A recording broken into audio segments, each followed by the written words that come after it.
এত অল্প বয়সে যদি দুশ্মনের কাছে আমাদের সন্তানরা 16 বছর বয়সে যদি এভাবে হেরে যায়, যখন জওয়ানি, যখন কিশোর, যখন নওজোয়ান, যখন চোখ রাঙ্গাইয়া দুশ্মনের মোকাবেলায় যুদ্ধ করার কথা, ওই সময়ই যদি এত বড় কাপুরুষ হয়, তো এই বয়সে কি চাচার বয়সে বুঝেন নাই? অথচ 14 বছরের কিশোর সবচেয়ে বড় কাফেরের গর্দান বদরের যুদ্ধে নামায় দিছে। সবচেয়ে কম বয়সী যোদ্ধা মুসলমানদের 313 জনের মধ্যে ওই দুই ভাই ছিল সবচেয়ে কম বয়সী, ঠিক না? সবচেয়ে কম বয়সী যোদ্ধা, আর কাফেরদের আবু জাহেল ছিল সেনাপতি, সবচেয়ে বড় কাফের সর্দার, সিনিয়র। তো সিনিয়রের গর্দান সবচেয়ে কম বয়সী যোদ্ধা সোহেল, তরবারি দিয়া লাখ পাইতেছিল না, ছোট দুনু ভাই তরবারি দিয়া আবু জাহেলের গর্দান পর্যন্ত কূপ দিবে, যে তরবারি ওই পর্যন্ত ওঠে না। কিতাবে আছে। এখন কি করবে এরা? তো দুই ভাই বুদ্ধি করে আগে আবু জাহেলের যে ঘোড়াটা, ঘোড়ার 4টা পাও উপায় কেটে গেছে। ঘোড়ার 4টা পায়ে যখন কূপ দিছে, এবার তো পড়ে গেছে। এরপরে উপর্যুপরি যতক্ষণ পারছে ততক্ষণ তলোয়ারের কোপ দিয়া যখন আবু জাহেল অবিহি রামাক, হাদিসে আছে, বুখারীর হাদিস, আবু জাহেলের যখন শ্বাস টানতেছে, মানে শেষ, এমনি দম টানে না, এই দমটা, এই সময় দৌড়াইয়া নবীজির কাছে বলছি, ইয়া রাসূলুল্লাহ শোয়াই লাইছি। বলছে কি শোয়াই লাইছো? আবু জাহেল শোয়াই লাইছে। নবীজি বলতেছে ইন্না লিল্লাহি, কয় কি?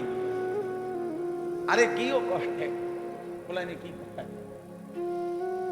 মাইয়ানজুরু মা সানা আবু জাহাল, হাদিসের শব্দ নবীজি বললেন, আরে তোমাদের মধ্যে কে আছো, দেখো না আবু জাহেলের কি হয়েছে, ওরা কয় কি, দেখো, দেখে আসো। মানে নবীজি পর্যন্ত কি করতে পারতেছে না। আরে বলে কি, এটা কথা হইল নাকি? মাইয়ানজুরু, কে দেখবে তোমাদের মধ্যে, দেখো, মা সানা আবু জাহাল, আবু জাহেলের কি হলো দেখে আসো। ফাকাম আব্দুল্লাহ ইবনে মাসউদ, আব্দুল্লাহ ইবনে মাসউদ রাদিয়াল্লাহু তাআলা আনহু, তিনি লাভ দিয়ে দাঁড়ায় বলছি, ইয়া রাসূলুল্লাহ আমি যাচ্ছি। কিতাবের মধ্যে আছে উনার একটা আলগা আগের একটা জিদ আছে তার উপরে, কারণ মক্কায় একদিন কাবা ঘরের সামনে এই আবু জাহেল আব্দুল্লাহ ইবনে মাসউদকে খুব মারছিল, এত ভীষণ মারছিল যে রক্তাক্ত হয়ে ওনার কানের ভিতর দিয়ে পর্যন্ত রক্ত বের হয়েছিল। এইভাবে মারছিল ওনার, উনি বেঁধে আইজগা বাজার ফুট যাই, আজকে যাই, তোমার আজকে যাই, বুঝলেন? দৌড়াইয়া গেছে, গিয়ে দেখছে বদরের প্রান্তরে আবু জাহেল, এই ওই শব্দটা যে তার শেষ নিঃশ্বাস অবস্থা, মারা যায় নাই কিন্তু শেষ নিঃশ্বাস। হযরত আব্দুল্লাহ ইবনে মাসউদ তার গর্দান, এই গলার এখানে পাও দিয়া, সামনে ধাক্কা দিয়া, পাও দিয়া চাপ দিয়া ধইরা একটা কথা বলছে, লাকাদ আখযাকাল্লাহ ইয়া আদুওয়াল্লাহ, আল্লাহর দুশমন করে আল্লাহ আজকে দুইটা অবুঝ বাচ্চা দিয়ে বেইজ্জতি করলো। তো মুসলমানের দুই অবুঝ সন্তান দিয়ে আজকে তোকে আল্লাহ বেইজ্জতি করলো, তো বেইজ্জতি হলি তো। এরপরে কল্লা খাইটা,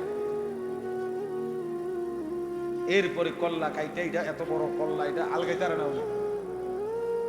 এরপরে এই মাছের কানে এবং নাকি দিয়ে যে রশি ঢুকাইয়া যেমনি ধরে না, এমনি আগে ধরতো, এই এমনি আবু জাহেলের কানে এবং নাকে রশি ঢুকাইয়া, এরপরে রশি দিয়া বান দিয়া টাইনা টাইনা, এই জন্য লিখছে কিতাবে যে ওই সেই শোধ, তুই যে আমার কানে দিয়ে পর্যন্ত রক্ত বাইর করছিল, আজ আমি তোর কানে সুতা ঢুকাইলাম।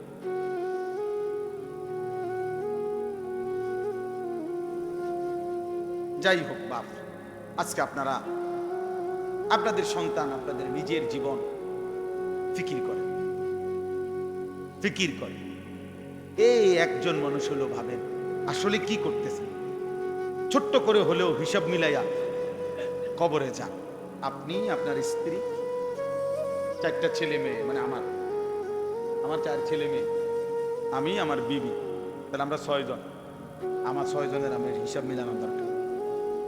আমার বিবির নামাজের কি অবস্থা, আমার বিবির পর্দা পুশিদার কি অবস্থা? আমার 4টা ছেলে মেয়ে, 2 ছেলে 2 মেয়ে, ওদের দিনের কি অবস্থা? ওরা নামাজ পড়ে কি? ওরা আল্লাহ চেনে কি? আজকে আমি মাগরিবের আগে আমার বাচ্চা মেয়ে, ছোট মেয়ে 4 বছরের, ওর জন্য অনেকগুলো খেলনা আনছি। বারবার কইতেছে আব্বু খেলনা, এই বিভিন্ন খেলনা, ট্রাক, ভেকু আছে না প্লাস্টিকের, রেডি আনছি আর কি। এই বলছি আব্বু এটা আইনা বলছি এটা দেবো, তবে আগে বলো যে দোয়া শিখবো ইনশাল্লাহ। এটা কম, এটা কইলে তো পরে এটা কইছে আর হয়ে গেছে, মানে দায়িত্ব দিয়েছি যে 2টা দোয়া শিখবা, তাইলে আরো আব্বু আরো আইনা বলছি ইনশাল্লাহ শিখবো।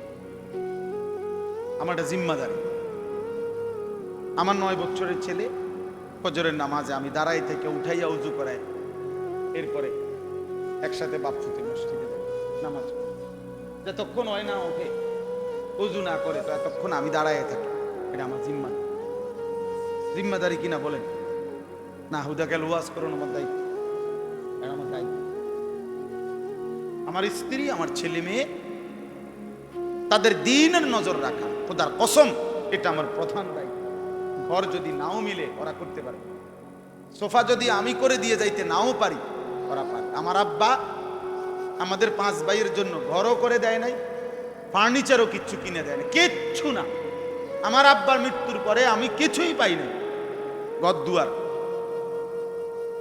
ফার্নিচার কিচ্ছু লাগে নাই। কিন্তু বরাবর 9 বছরের ব্যবধানে আব্বার ইন্তেকালের পরে ঠিক 9 বছরের ভিতরে আমরা 5 ভাই আলাদা জমিও কিনছি, বিল্ডিংও করছি, ঘর দুয়ার ফার্নিচার সব কিনা হয়েছে।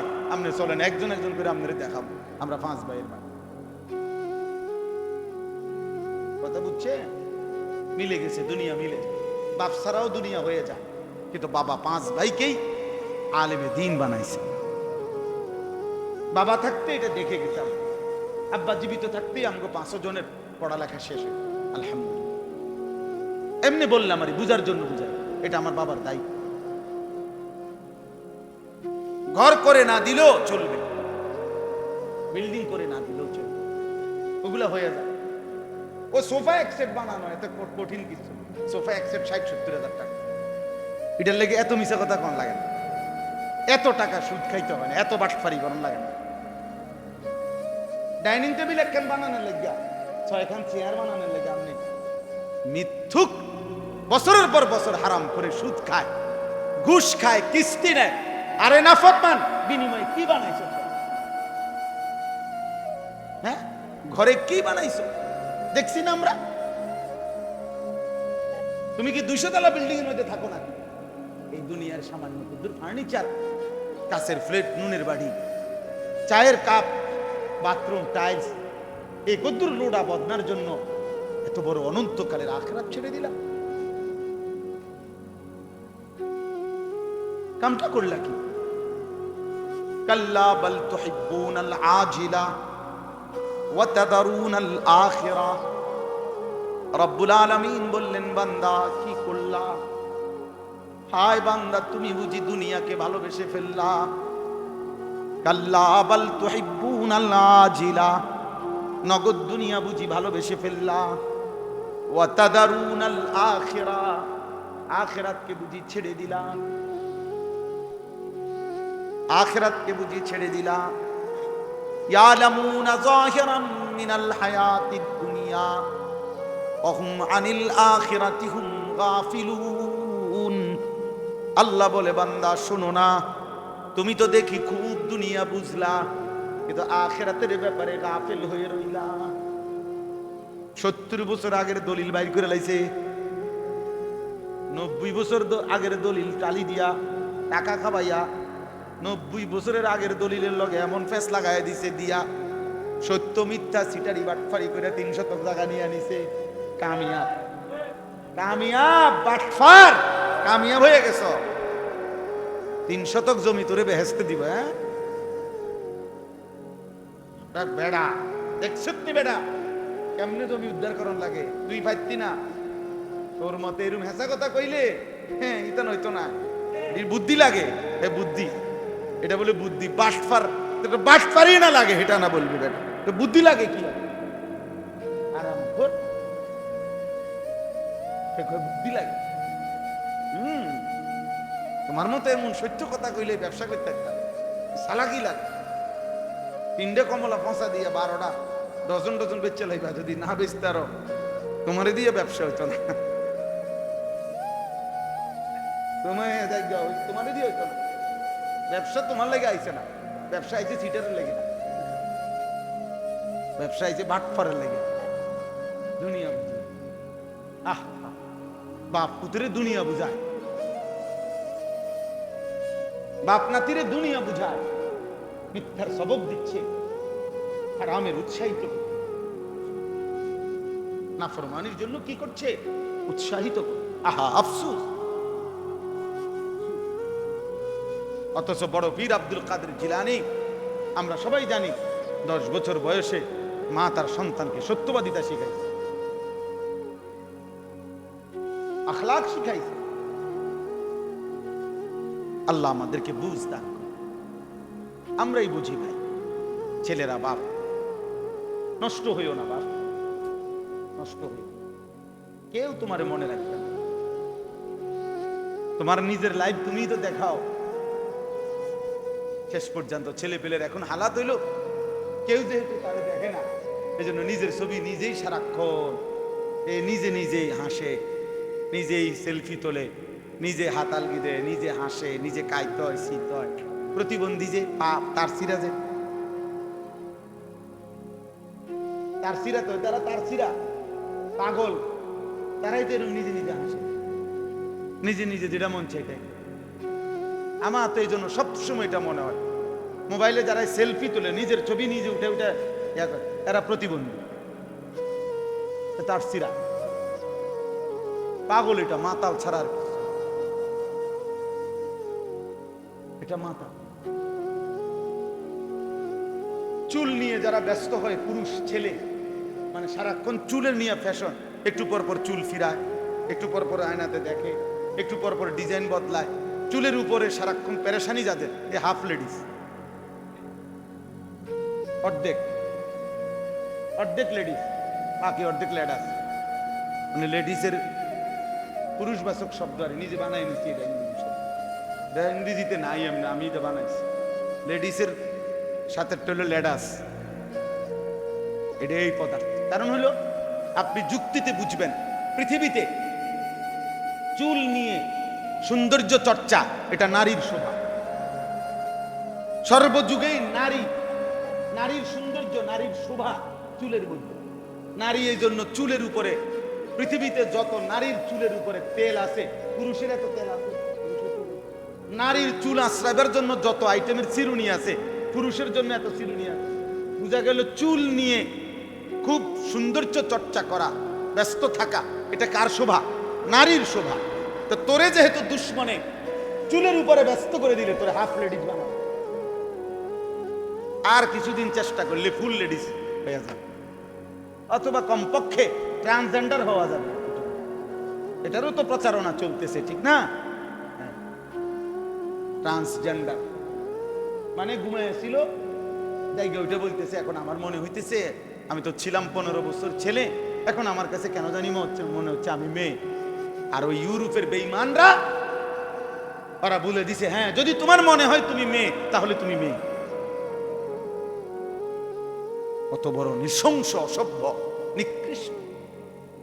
এই বাংলাদেশে যে জাতিসংঘের মানবাধিকার কমিশনের নামে যে অফিস আনতে চাচ্ছে, এখানে যেই কর্মকর্তাকে আনতে চাচ্ছে, সে এরকম একজন পুরুষ, যে যারা পৃথিবীতে সমকামী, যারা পৃথিবীতে সমকামিতা প্রচার করে, পুরুষে পুরুষে, নারী নারী স্বাভাবিক সম্পর্ক করবে, বৈবাহিক সম্পর্কের মতো। নাউযুবিল্লাহ, সে এমন একজন,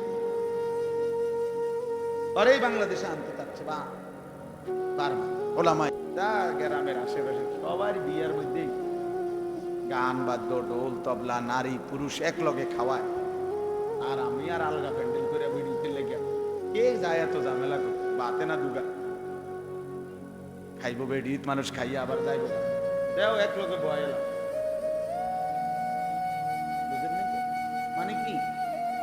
কাপুরুষ মানুষের কারণে হাল ছেড়ে দিছে, নিজের আখিরাত বরবাদ করে দিছে।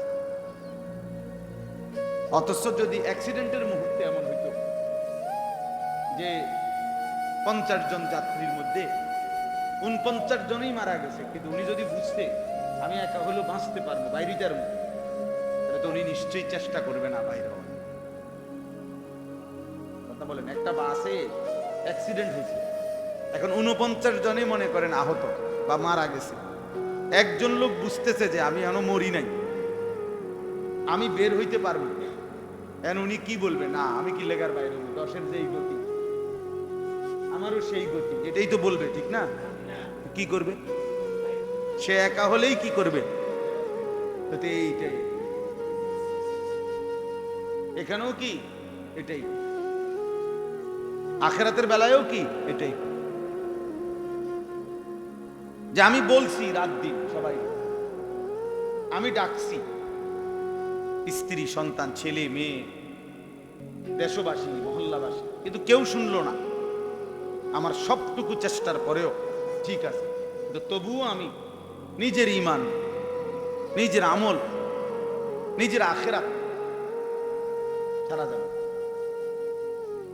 কোরআনুল কারীমের মধ্যে আছে, নবীগণ বলতেন যে হে আমার জাতি, তোমাদেরকে শিরিক থেকে কুফর থেকে বারবার আমি ফেরাইতে চাচ্ছি, তবে শোনো, যদি তোমরা কেউ না ফেরো তবুও শুনে নাও, ওমা আনা মিনাল মুশরিকিন, আমি মুশরিকদের অন্তর্ভুক্ত হব না, আমি মুশরিকদের অন্তর্ভুক্ত হব না। লা আ'বুদু মা তা'বুদুন, তোমরা সবাই মিলে যার বন্দেগী করো, পূজা করো, আমি একাই বলে দিলাম। তাও থাকি আজীবন, 23 বছরে যদি আমার একজন অনুসারীও না হয়, তবুও আমি, তোমরা যার গোলামি করো, তোমরা যার এই মূর্তির পূজা করো, আমি তা করব। এই একাই আমার, মানে আমার শেষ কথা এটা মুমিনের, যে আমি শেষ পর্যন্ত একা হলেও আল্লাহর দ্বীনের উপরে থাকি। এখান থেকে মুক্তি নেই, এখান থেকে নিস্তার। আমরা এই কথাটা খুব কম বুঝি। সমাজের সাথে, পরিবেশ পরিস্থিতির সাথে, স্রোতের সাথে গা ভাসায় দেয়, গা ভাসায় দেয়। ইমরান ভাই, এই বাচ্চা এগুলো কমানো যায় না? এদেরকে কেন আনা হয়েছে? মানে কোনো জিলাপি টিলাপি দিবনি না, তাহলে কেন আনা হলো? কাবজাব করতে আছে শুধু, একসাথে বসতে দিয়েন না কম কম। তাইলে দেখেন, আমার কথা শুনুন, তাইলে বাপ আমি এই জন্য বলছি, প্রথম কথা হলো প্রত্যেকেই আলাদা আলাদা নিজের জন্য শুনুন। আমার জন্য শুনতেছি, আমি আমার জন্য, ডানে বামে আর কেউ আমার সাথে নাই, ঠিক আছে? নাই, আমি একাই আল্লাহর জন্য, দ্বীনের জন্য লড়বো, থাকবো, পালন করব। এটা মুমিনের সিফাত হতে হবে, নাহলে আখিরাতের মুক্তি মিলবে না, আখিরাতের মুক্তি মিলবে না। হযরত হুযায়ফা রাদিয়াল্লাহু তাআলা আনহুর মতো সাহাবী, নবীজির একজন বিখ্যাত সাহাবী হুযায়ফা ওনার নাম। উনি, মানে এটা নিচু আমার থেকে, কোরআন শরীফে এই জন্য রাখা যাচ্ছে না, রাখা যায় না, মানে এই রেহালটা নিচা। তো হযরত হুযায়ফা রাদিয়াল্লাহু তাআলা আনহু, তিনি থাক,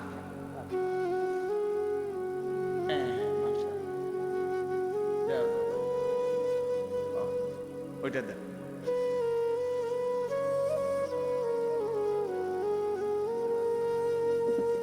এবার ঠিক আছে, জাযাকাল্লাহ। তো হযরত হুযায়ফা রাদিয়াল্লাহু তাআলা আনহু এই নবীজি সাল্লাল্লাহু আলাইহি সাল্লামের একজন বিখ্যাত সাহাবী। তো তিনি একদিন নবীজিকে একটা লম্বা হাদিসের একটা অংশ বলতেছি আর কি, লাস্ট। তিনি নবীজিকে একদিন এই কথার প্রসঙ্গে অনেকগুলো প্রশ্ন করছে, ফিতনা মুসিবতের সময় কেমনে চলবে এগুলোর উপরে বিস্তারিত জানতে চাইছে। তো বলতে বলতে এক পর্যায়ে নবীজিকে একটা শেষ কথা বলছে যে ইয়া রাসূলুল্লাহ, যদি চারিদিকে ফিতনা ঈমানের উপরে, ইসলামের উপরে এত বেশি মাত্রায় ছড়িয়ে পড়ে যে আমি চলার পথে, আল্লাহর পথে চলতে গিয়ে আমার সাথে আর কাউকে পেলাম না, তখন আমি একা কি করব, আমার করণীয় কি?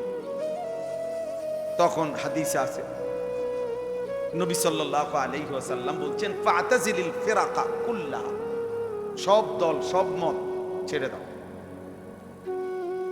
সবগুলো তুমি বাদ দাও। আর তুমি কি করবা? ওয়ালাউ আনতা আদদা বিআসলি শাজারাতিন, প্রয়োজনে তুমি একাই গাছের শিকড় গোড়ালি এই মাড়ির ভেতরের দাঁত দিয়া কামড়াইয়া ধরে আটকাইয়া ধরে হলেও আল্লাহ দ্বীনের উপরে একাই টিকে থাকে। এটা জরুরি বিষয়।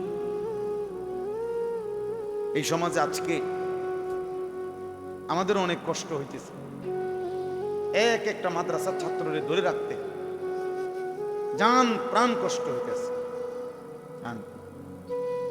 একটা ছেলের এক সপ্তাহের জন্য বাড়িতে গেলে দেখে তার স্বাস্থ্য ভাই, জ্যাঠতো ভাই, মামতো ভাই, ফুফাতো ভাই সবার হাতে হাতে বড় মোবাইল, তার মা, তার বাপ, তার বোন, তার দুলাভাই, তার চাচা, মামা, ফুফা, খালু, তার দাদা, নানা, এগুলো পর্যন্ত টেলিভিশন দেখে, চা দোকানে, আল্লাহর জমিনে তার চারিদিকের আত্মীয় স্বজন সব বড় বড় মোবাইল।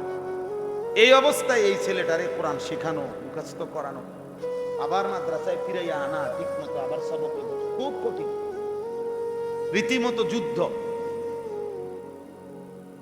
রীতিমতো যুদ্ধ,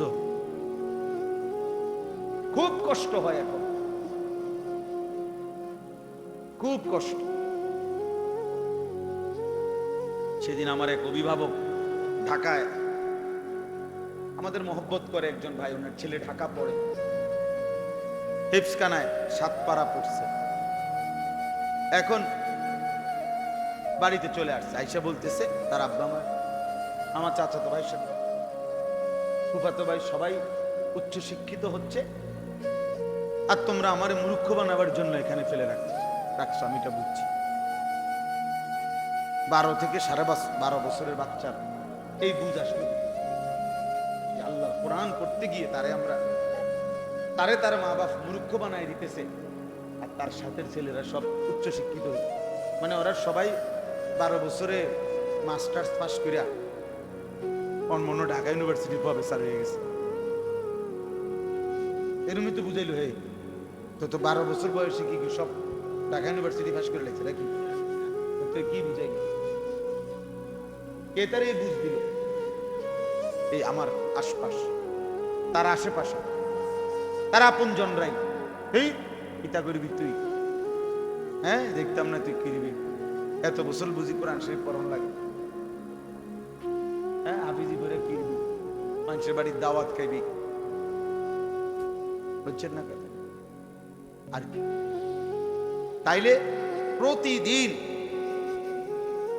যত দিন যাচ্ছে বা প্রতি একদিন বাড়তেছে ফিতনা, মুসিবত, দ্বীনের উপরে টিকে থাকা খুব কঠিন হয়ে যাচ্ছে প্রতি ঘন্টায় ঘন্টায়।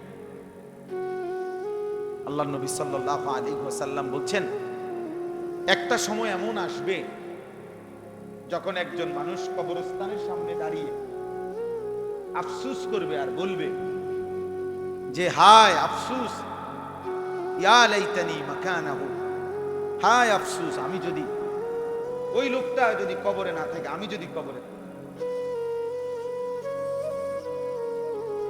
তাইলে এই ফিতনা থেকে বেঁচে যাই।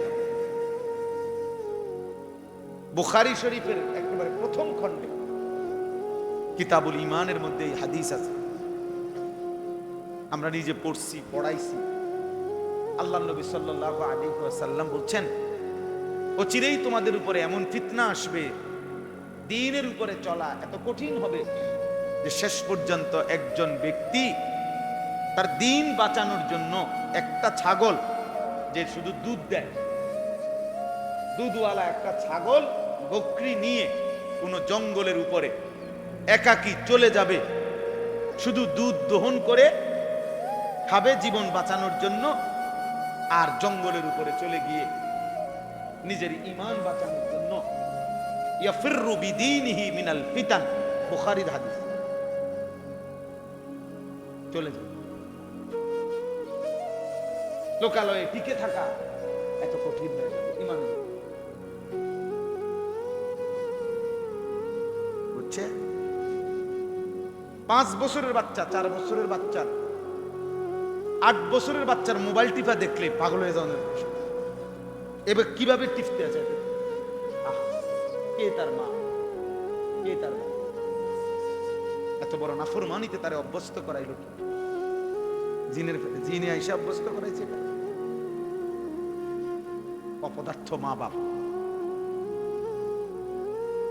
অপদার্থ মা বাপ আহলাদের নামে, আবেগ দেখানোর নামে, সোহাগ করার নামে আপন সন্তানকে বরবাদ করতেছে। আপন সন্তানকে বরবাদ করে। 16 বছরের তাগড়া ছেলে প্রতিদিন আপন ঘরেই ঘুমায়। খোদার 365 দিনে কোনদিন ফজরের নামাজ পড়ে।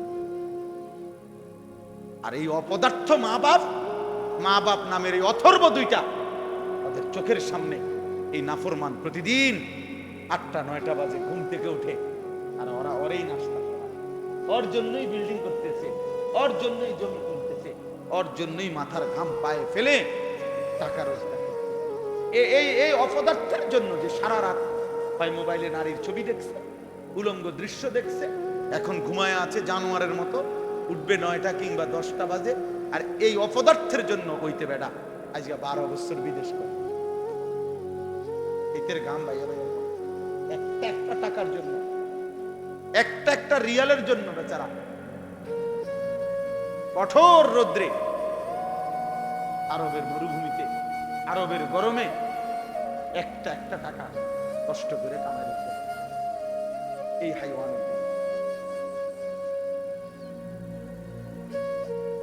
হ্যাঁ, এটা বুঝাপড়া করা উচিত, এটা বুঝাপড়া করা উচিত।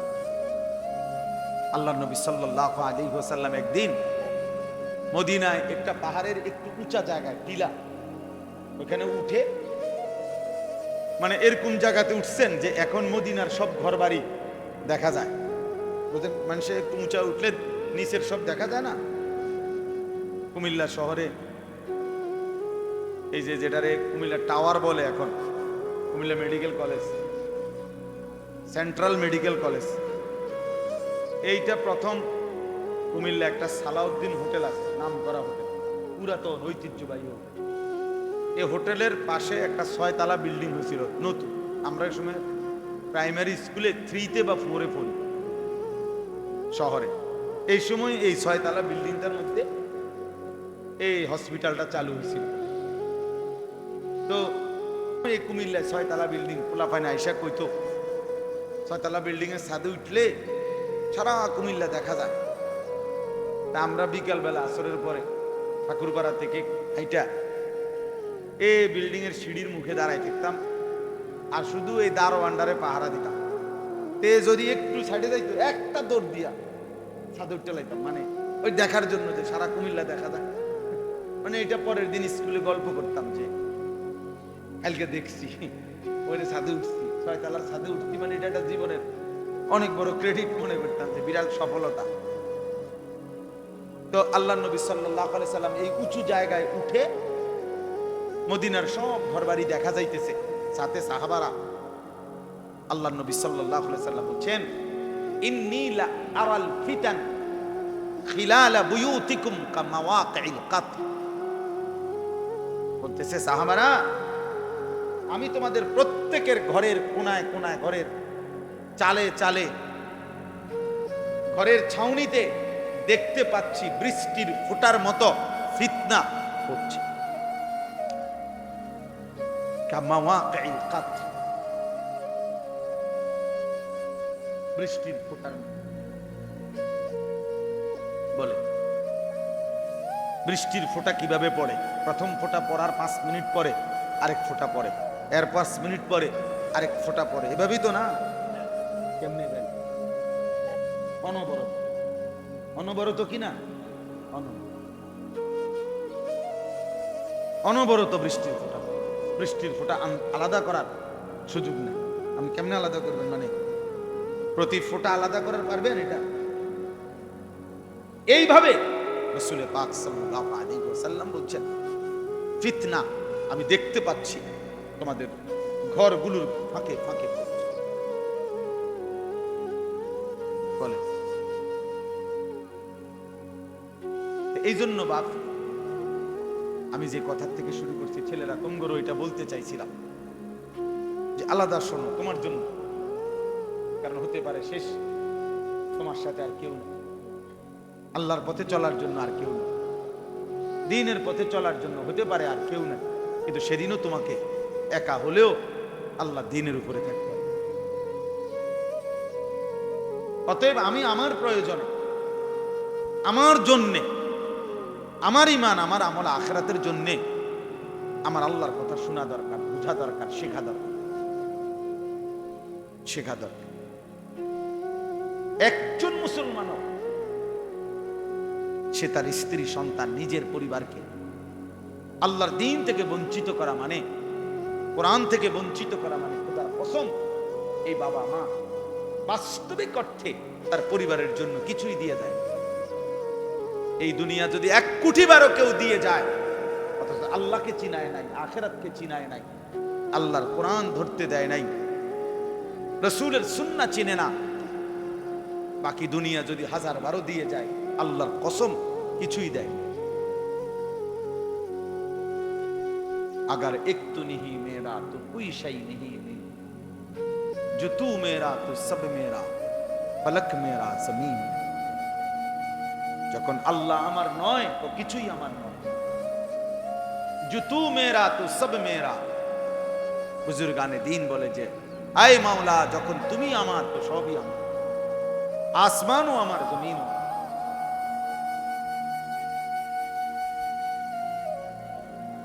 বড় পীর আব্দুল কাদের জিলানী রাহমাতুল্লাহ আলাইহি একবার বাগদাদের বাদশাকে বলছিলেন, বাদশাহ তুমি আমারে সম্পদের লোভ দেখাইও না, তুমি আমারে মালের লোভ দেখাইও না, তোমার কাছে তো আছে মাল, আর আমার এই কলিজার ভিতরে আছে রব্বুল মাল। এই মালের যিনি রব, মালিক, আমি তো তাকে নিয়ে রাখি, আমার দিলে তো সে আছে।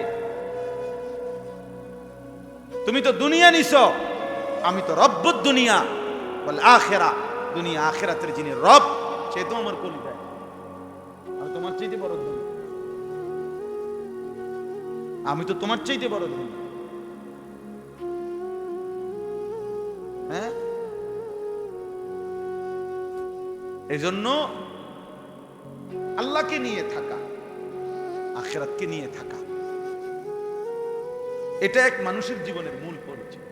ওই মানুষ যে আখিরাত চেনে, যে সেজদা চেনে, যে গোলামি চেনে, যে তার মালিক চেনে, মালিকের সাথে যার সম্পর্ক নাই তো সে মানুষ, ওই জানোয়ার। রবের সাথে যার সম্পর্ক নাই ওই জানোয়ার, ও চতুষ্পদ জন্তু, ও গরু, ছাগল, কুকুর, বিড়াল, হাইওয়ান। এই জন্য কিতাবের মধ্যে আছে পৃথিবীর সমস্ত কাফের শুকরের চাইতে নিকৃষ্ট। এটা কিতাবের কথা। প্রত্যেক কাফের, পরে কে কি বলবো সেটা পরের খবর, এটাই সত্য। আল্লাহ তাআলা কোরআনে বলছে ইন্নামাল মুশরিকুনা নাজাস, সমস্ত মুশরিক নাজাসুন, নাপাক। পাউডারের বালতির মধ্যেও যদি সুবায়, তারে যদি পেয়ারের লাভের বালতিতেও কি করে সুবায়, তারে যদি লাক্স সাবানের বালতির মধ্যেও যদি কি করে তারে সুবানি দেয়, তারপরও সে কি নাপাক। আল্লাহ বলছে ইন্নামাল মুশরিকুনা নাজাস। অতএব ওই নাপাকের অনুসরণকারী ওই পাক হবে কেন? মুসলমানের সন্তান তোমাদের যাদের চুল ওই বেঈমানের মতো, তুমি নাপাক না তো পাক হইবা।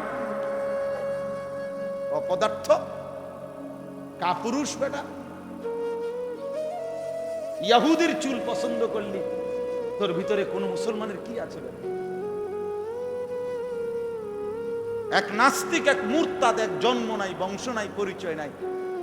এই যতগুলো চুল ডানে বামে সামনে, এই বাহারি যে চুল, এগুলো ফ্যাশনেবল এই চুল, এগুলার যতজনের অনুসরণ করে একটারও কোনো জন্ম বংশ নাই।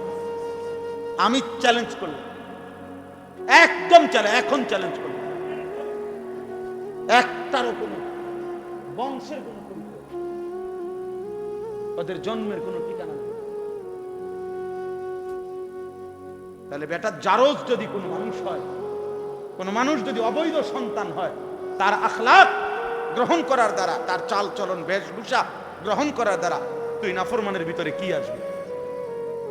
জোনায়েদ বাগদাদির মেজাজ আসবে নাকি? বাইজিদ বুস্তামির মেজাজ আসবে?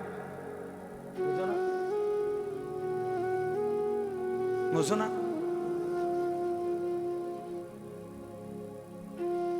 এটা বুঝা উচিত। মানুষের জীবনের গায়রত অনেক বড় সম্পদ, আত্মসম্মান, প্রেস্টিজ, কনসার্ন, আত্মমর্যাদা। আমরা কিতাবে পড়ছি, বাঘ আছে না একটা প্রাণী, এই বাঘ শিকার না করা পর্যন্ত খায় না, ফেলে রাখা উচ্ছিষ্ট, অন্য কোনো কারো ফেলে রাখা গোশত ও বাঘ খায়। জঙ্গলের বাঘ যতক্ষণ নিজে শিকার না করে, প্রয়োজনে সে ক্ষুধার্ত অবস্থায় লম্বা সময় পার করবে, কিন্তু সে খাবে না। কিন্তু কুত্তার স্বভাব, যে কোনো উচ্ছিষ্ট যেখানে যা পায় সবটাতে মুখ দেয় না, এটা কুকুরের খাসিয়ত। এই জন্য আল্লাহ তাআলা কোরআনে বলছে, মনের ইচ্ছা মতো যখন যা ভাল লাগে তাই যে করে, তার আখলাক, খোদার কসম কোরআনে আছে, ফামাসালুহু কামাসালিল কালব। কালব অর্থ কি? তার উদাহরণ কুকুরের। ওই চরিত্র কুত্তার চরিত্র, যার নিজস্ব কোনো স্বাতন্ত্রতা নেই, নিজস্ব কোনো ব্যক্তিত্ব নেই, নিজস্ব কোনো উসওয়া, আদর্শ, মডেল যার কাছে নেই। যখন আমার যা ভাল লাগে তাই আমি, যে মাসে যেটা ভাল লাগে, যে ঈদে যেটা ভাল লাগে, যখন যারটা দেখে যেটা ভাল লাগে। গত মাসে এই কাটিং, এই মাসে আরেক কাটিং, গত মাসে সিবা প্যান্ট, এই মাসে মোটা প্যান্ট, পরের মাসে মারলক প্যান্ট, এরপরের মাসে হাফ প্যান্ট, যখন যেটা ভাল লাগে। এই তো বেগায়রত মানুষ ভাইয়া, বুঝতেছি। প্রিয় ভাই, নিজেকে কমপক্ষে নিজেরে ছোট করো না, নিজের আত্মসম্মান, আত্মমর্যাদা, বাঘের মতো হও, কুকুরের মতো, সিংহের মতো হও, কুকুরের মতো। এই পৃথিবীতে মানুষ কোনোদিনও কাউকে কুকুরের সাথে উদাহরণ, দৃষ্টান্ত দেয় না, বাঘের সাথে দেয়। বাঘের বাচ্চা বলে না, সিংহের বাচ্চা, বুঝা গেছে। উদাহরণ দিতে গেল মানুষ এটা কি বলে, একটা বাঘের বাচ্চা। বাঘের বাচ্চা কারে মে করে যে না, বে করি না বেটারে, নি করে কাপুরুষকে বলে।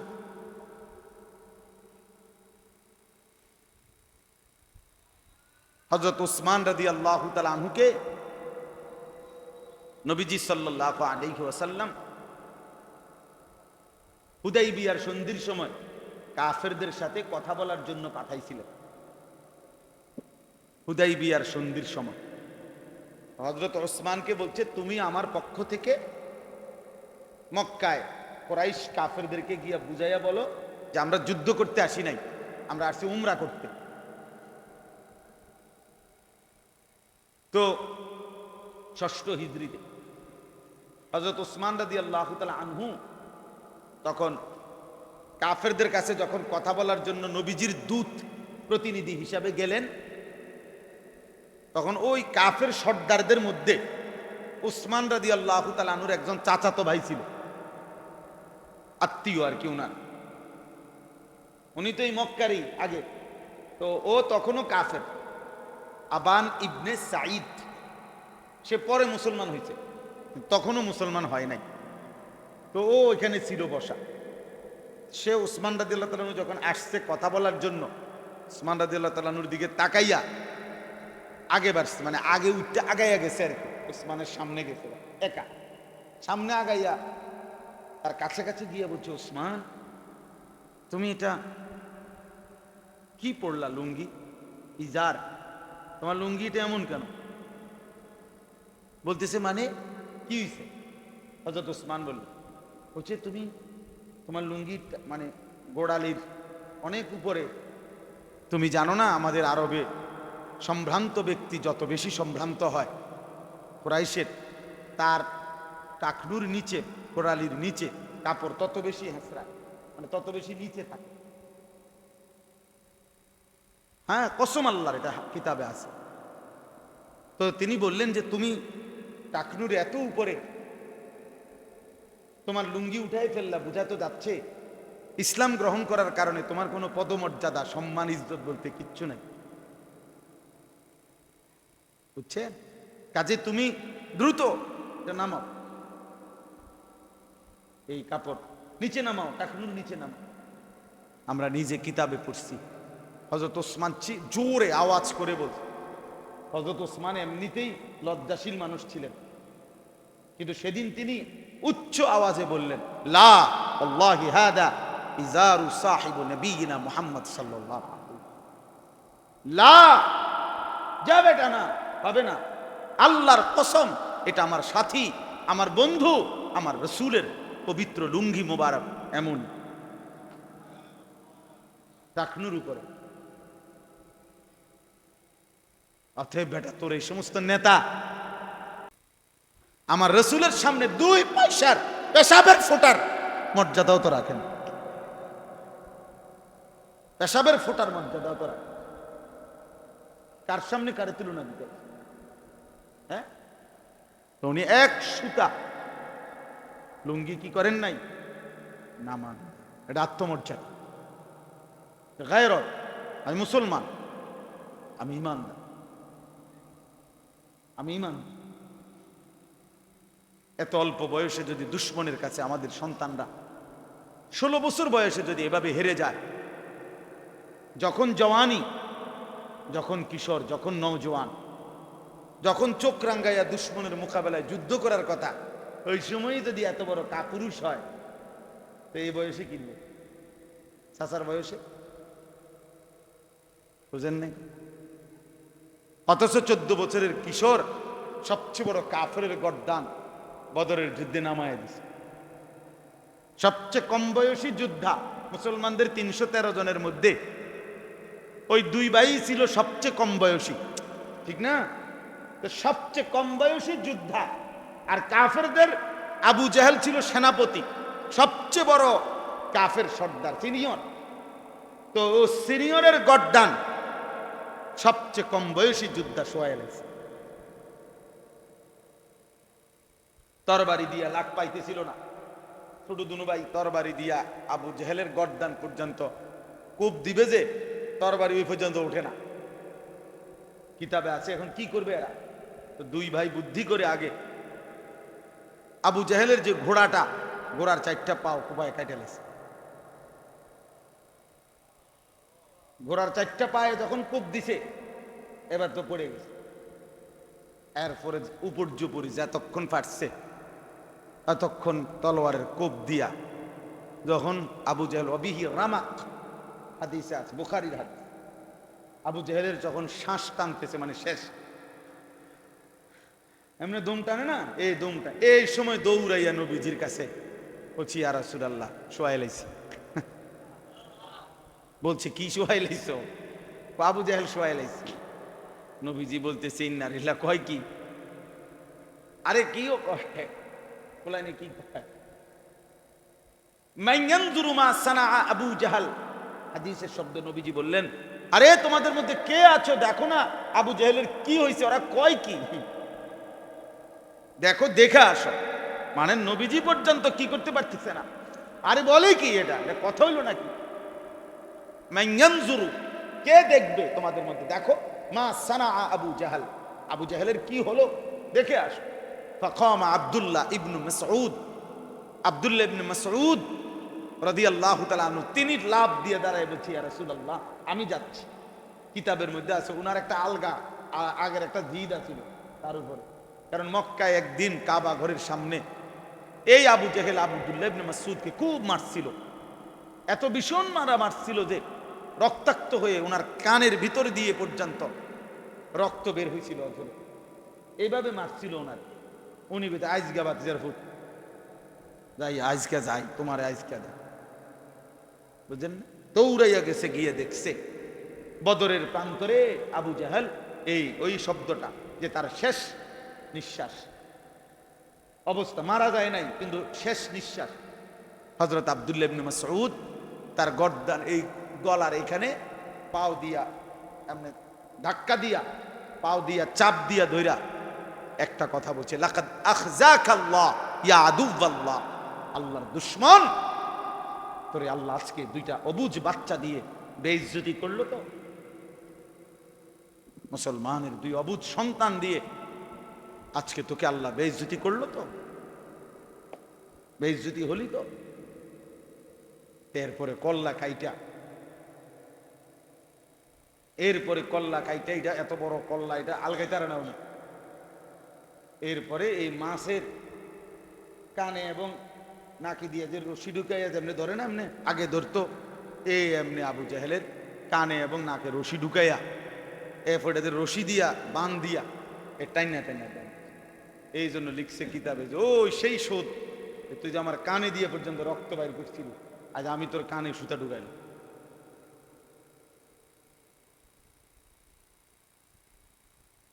যাই হোক বাপ, আজকে আপনারা আপনাদের সন্তান, আপনাদের নিজের জীবন ফিকির করেন, ফিকির করেন।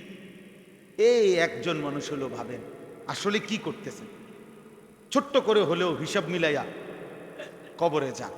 আপনি, আপনার স্ত্রী, চারটা ছেলে মেয়ে, মানে আমার 4 ছেলে মেয়ে, আমি, আমার বিবি, তাহলে আমরা 6 জন। আমার 6 জনের আমার হিসাব মিলানোর দরকার। আমার বিবির নামাজের কি অবস্থা, আমার বিবির পর্দা পশিদার কি অবস্থা, আমার 4টা ছেলে মেয়ে, 2 ছেলে 2 মেয়ে, ওদের দিনের কি অবস্থা, ওরা নামাজ পড়ে কি, ওরা আল্লাহ চেনে কি। আজকে আমি মাগরিবের আগে আমার বাচ্চা মেয়ে, ছোট মেয়ে 4 বছরের, ওর জন্য অনেকগুলো খেলনা আনছি। বারবার কইতেছে আব্বু খেলনা আনতাম, এই বিভিন্ন খেলনা, ট্রাক, বেকু আছে না প্লাস্টিকের, এডি আনছি আর কি। এই বলছি আব্বু এটা আইনা, বলছি এটা দেবো, তবে আগে বলো যে দোয়া শিখবো ইনশাল্লাহ। এটা এটা কইলে তো পরে এটা কইছে আর কয়ে করে দিচ্ছে, মানে দায়িত্ব দিয়েছি যে 2টা দোয়া শিখবা, তাইলে এগুলো দিন, আরো আব্বু আরো আইনা দিন। তো বলছি ইনশাআল্লাহ, মানে শিখবো। আমার একটা জিম্মাদারি। আমার 9 বছরের ছেলে ফজরের নামাজে আমি দাঁড়াই থেকে উঠাইয়া উজু করাই, এরপরে একসাথে বাপসুতে মসজিদে দেয় নামাজ। যতক্ষণ হয় না ওঠে, উজু না করে, তো এতক্ষণ আমি দাঁড়ায় থাকি। এটা আমার জিম্মাদারি কিনা বলেন না? হুদা গেল ওয়াজ করুন, আমার দায়িত্ব, এটা আমার দায়িত্ব। আমার স্ত্রী, আমার ছেলে মেয়ে, তাদের দ্বীনের নজর রাখা, খোদার কসম এটা আমার প্রধান দায়িত্ব।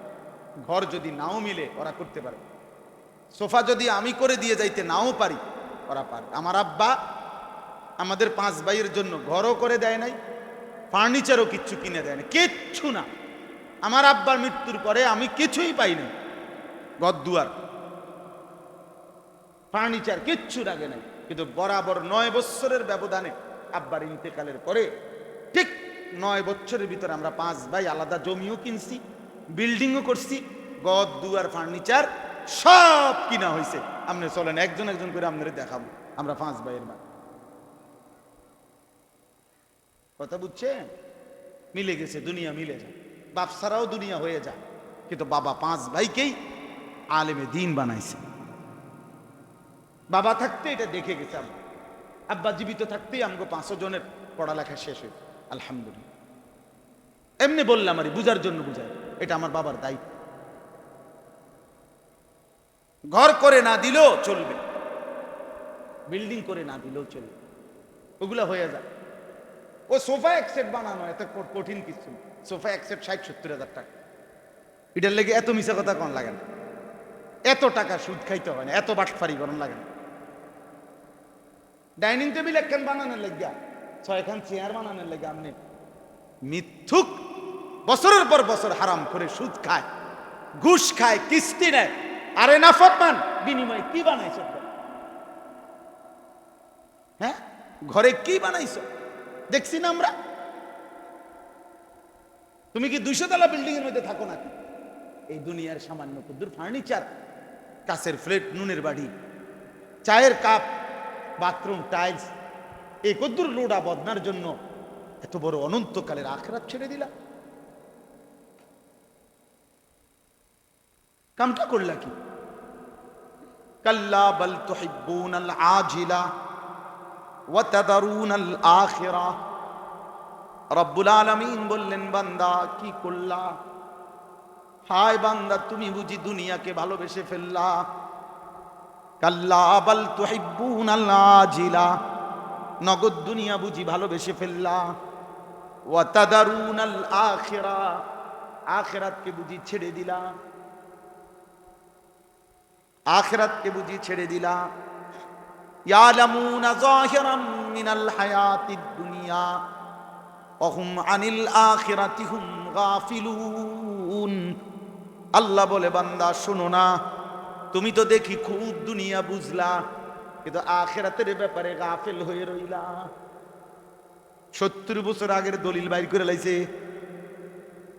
90 বছর আগের দলিল টালি দিয়া টাকা খাবাইয়া 90 বছরের আগের দলিলের লগে এমন ফেস লাগাই দিছে দিয়া, সত্য মিথ্যা সিটারি বাটফারি করে 3 শতক জায়গা নিয়ে আনিছে।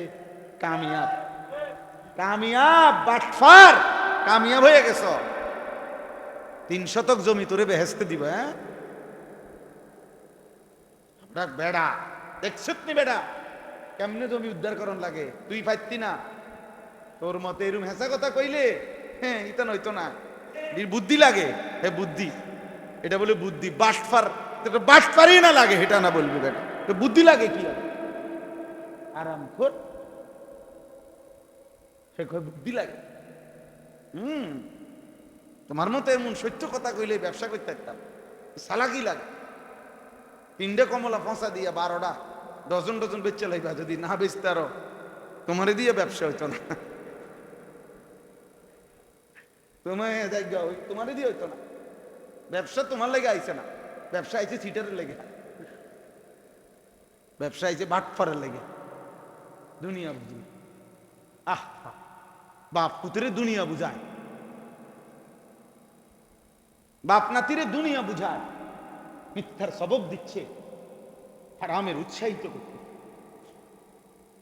নাফরমানির জন্য কি করছে? উৎসাহিত করছে। আহা আফসুস, আফসুস। অথচ বড় পীর আব্দুল কাদের জিলানী, আমরা সবাই জানি, 10 বছর বয়সে মা তার সন্তানকে সত্যবাদিতা শিখাইছে, আখলাক শিখাইছে। আল্লাহ আমাদেরকে বুঝ দান করে।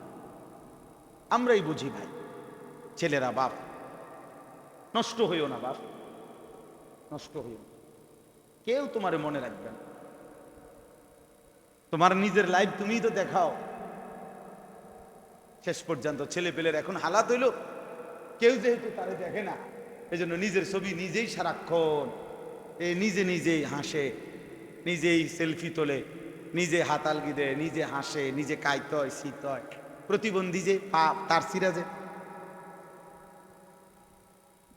তার সিরা, তো তারা তার সিরা পাগল, তারাই তো এরকম নিজে নিজে হাসে, নিজে নিজে যেটা মন চাইটাই।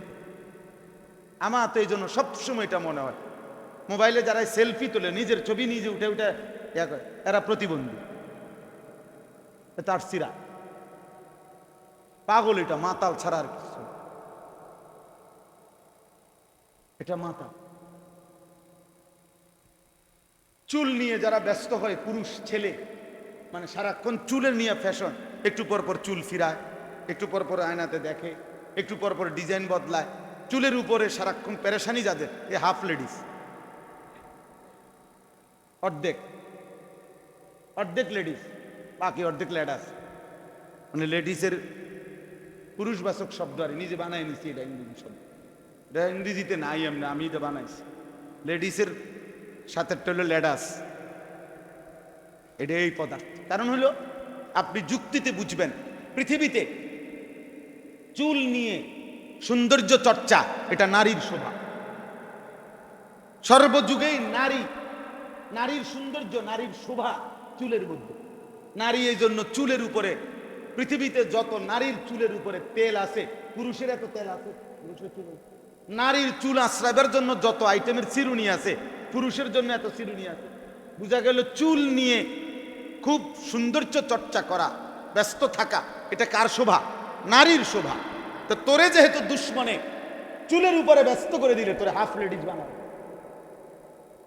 আর কিছুদিন চেষ্টা করলে ফুল লেডিস হয়ে যাবে, অথবা কমপক্ষে ট্রান্সজেন্ডার হওয়া যাবে। এটারও তো প্রচারণা চলতেছে, ঠিক না? হ্যাঁ, ট্রান্সজেন্ডার মানে ঘুমাইছিল জায়গা ওইটা বলতেছে, এখন আমার মনে হইতেছে আমি তো ছিলাম 15 বছর ছেলে, এখন আমার কাছে কেন জানি মনে হচ্ছে আমি মেয়ে। আর ওই ইউরোপের বেঈমানরা ওরা বলে দিছে, হ্যাঁ যদি তোমার মনে হয় তুমি মেয়ে, তাহলে তুমি মেয়ে। কত বড় নৃশংস, অসভ্য, নিকৃষ্ট। এই বাংলাদেশে যে জাতিসংঘের মানবাধিকার কমিশনের নামে যে অফিস আনতে চাচ্ছে, এখানে যেই কর্মকর্তাকে আনতে চাচ্ছে, সে এরকম একজন পুরুষ যে যারা পৃথিবীতে সমকামিতা প্রচার করে, পুরুষে পুরুষে, নারী নারী স্বাভাবিক সম্পর্ক করবে, বৈবাহিক সম্পর্কের মতো। নাউযুবিল্লাহ, সে এমন একজন, পরেই বাংলাদেশে আনতে চাচ্ছে বারবার। ওলামায়ে বিবেকবান মানুষ প্রতিনিয়ত এর প্রতিবাদ করছে। এই জন্য বাপ, আমার কথা এটা, আমি এতগুলো কথা বললাম, কি কথার উপর? আমি এই কথার উপরে বলছি যে প্রথম যে কথা আমি শুরু করছি, যে নিজের জন্য শোনেন। মনে আসেনি এ কথাটা? আপনি একাই শোনেন, যদি কেউ না থাকে আমি একাই লড়ব, আমি একাই লড়ব, আমি একাই সেজদা দেব, আমি একাই আমার মালিকের গোলামি করব। ফাইদা ফারাগতা ফানসাব, কোরআনে আছে, নবীকে আল্লাহ বলছে, বন্ধু সারাদিনে মানুষকে আল্লাহর দিকে ডেকে যত কাজ করেন, সব কাজ মানুষের সেবায়, মানুষের কল্যাণে, যা কিছু আপনি করেন, এগুলো থেকে রাত্রিতে যখন একাকী হবেন, অবসর হবেন, এবার শুধু আপনি ফানসাব, একাকী কঠোর পরিশ্রমে, কঠোর ইবাদতে আমি আল্লাহর সাথে মনোনিবেশ করবেন। এবার একা শুধু আপনি সেজদা দিবেন আর আমারে ডাকবেন, শুধু আমি আর আপনি, আপনি আর আমি। हम यहां से तुम वहां से दोनों जानिब से इशारा को। जमीन থেকে আপনি ডাকবেন আমারে, আর শাজিম থেকে আমি ডাকবো আপনাকে। ফাদকুরুনি আযকুরকুম, ফাদকুরুনি আযকুরকুম। আল্লাহ বলে তুমি আমারে ডাকো, আমি তোমারে ডাকবো। জমিন থেকে বান্দা বলে আল্লাহ, বান্দা আল্লাহ রাব্বুল আলামিন বলবে, আর শাজিম থেকে বলো না বান্দা।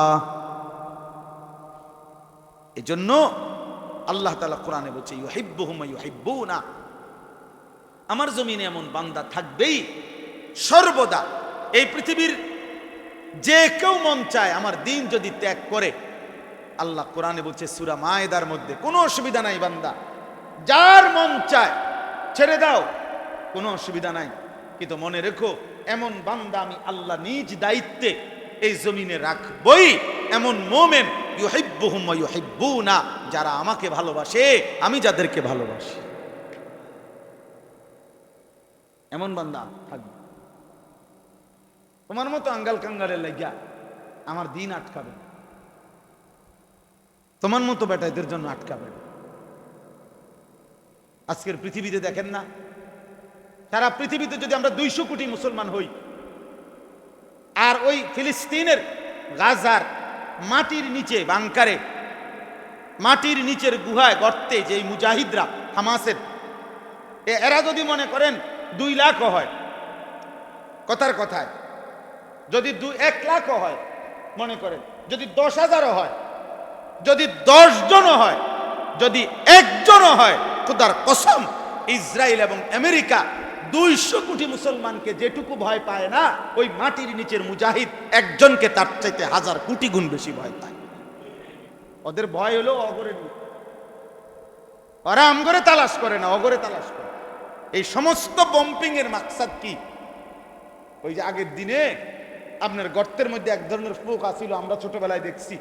এটা ফোক, এটা ঢুকলে বাচ্চারা পানি ডালতো, পানি এই গর্তটার মধ্যে পানি ডালতে ডালতে ডালতে ডালতে ডালতে ডালতে শেষ পর্যন্ত ফোক এটা বাইরে আইতো। এটা ফিটনেস আছে, এটা আছে। হ্যাঁ, আমরা ছোটবেলায় ক্ষেতের মধ্যে বিভিন্নখানে এ পানি অনবরত পোলাফানে, যতক্ষণ এটা বাইরে না আসে এটার পানি ডালতে হয় না। তুই বাইরেছি না, তোর বাপ বাইরে ওট বাইর। আগে এটা ছিল, আমাদের ছোটবেলায় দেখছি আমরা। এই ওরা কিন্তু এই সমস্ত একটা শহরের উপরে আর কত বম্পিং করবে, এই ছোট্ট একটা ভূখণ্ডে আর কত বম্পিং করবে। সমান করে ফেলছে সমস্ত বাড়ি ঘর, জায়গাটা মরুভূমি বানায় ফেলছে। কিন্তু এরপরও বোমা বর্ষণ থামে না, কারণ মূল মাকসাদ হলো বিল্ডিং এগুলা ভাঙ্গা না, মূল মাকসাদ ওই মাটির নিচের মুজাহিদদেরকে কি করা। হ্যাঁ, এজন্য প্রিয় ভাই, মুমিন একজনই সত্যিকার অর্থে যে আল্লাহকে ভালোবাসে, আল্লাহও যাকে ভালোবাসে, এমন বান্দা, এমন মুমিন পৃথিবীতে ছিল, আছে, থাকবেই। বদরের সেই মুজাহিদ যদি থাকে, বদরের যুদ্ধে যদি সেই আল্লাহর জন্য জান দেওয়ার চেতনাওয়ালা ইমানদার থাকে, তো আজকের এই দিনে এই ঘন্টা তো আছে, আগামী দিনেও থাকবে। দেখার বিষয় হলো তুমি কিংবা আমি আল্লাহর জন্য আল্লাহর দ্বীনের জন্য কাজে লাগলাম কিনা। এটা আমার সফলতা, তুমি লাগলে তোমার সফলতা, যে লাগেন তার সফলতা, তার সফলতা। আপনি ছেড়ে দেন, কোনো অসুবিধা। 1450 বছর ভিতরে পৃথিবীতে কোনো দেশে ইসলাম আজ পর্যন্ত অপরিচিত হয় নাই, হইছে? মানে বুঝেন নাই কথাটা। পৃথিবীতে আল্লাহর এই জমিনে আজ পর্যন্ত 1000 কোটি জুলুম নির্যাতনের পরেও পৃথিবীর কোনো দেশে, কোনো অঞ্চলে ইসলাম চিনে না, ইসলাম জানে না, ইসলাম এই শব্দটি শুনে নাই, পৃথিবীতে এমন জনগোষ্ঠী নাই।